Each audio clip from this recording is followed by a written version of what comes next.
Jésus-Christ est la source de tout bon sentiment. C'est lui seul qui peut mettre dans nos cœurs l'horreur du péché.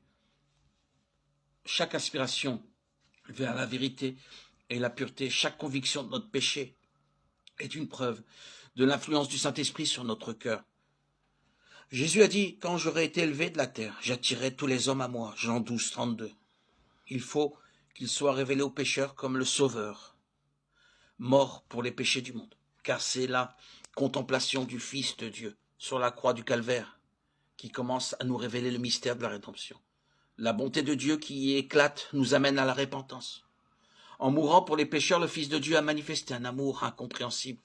Or, la contemplation de son amour touche le cœur, frappe l'esprit et brise toute résistance. Il arrive, il est vrai, à l'homme d'être confus de ses péchés et de délaisser certaines mauvaises habitudes avant d'être conscient de la puissance d'attraction de Jésus-Christ. Mais chaque tentative de réforme basée sur un désir sincère de bien faire est le résultat de cette puissance d'attraction. Une influence dont il ne se rend pas compte agit sur son âme, ranime sa conscience, amende sa conduite extérieure. Et à mesure que le Sauveur attire ses regards sur la croix et lui fait contempler celui que ses péchés ont percé, les commandements de Dieu parlent à sa conscience. Il se rend compte de la perversité de sa vie. Il comprend que le péché a jeté de profondes racines dans son cœur. Il commence à entrevoir la justice de Jésus-Christ.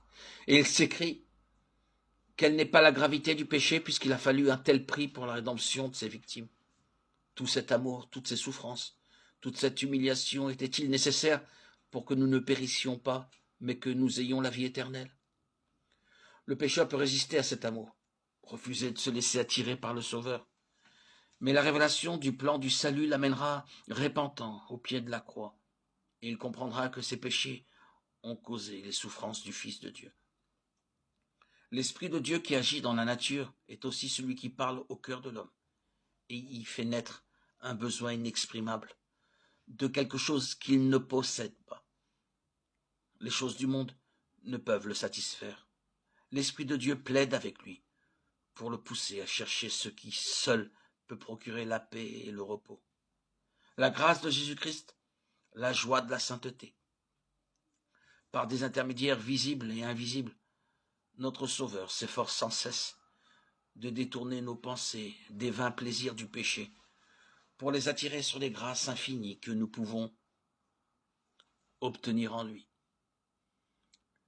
C'est à toutes les âmes qui ont cherché en vain à se désaltérer aux citernes crevassées du monde que ce message divin est adressé.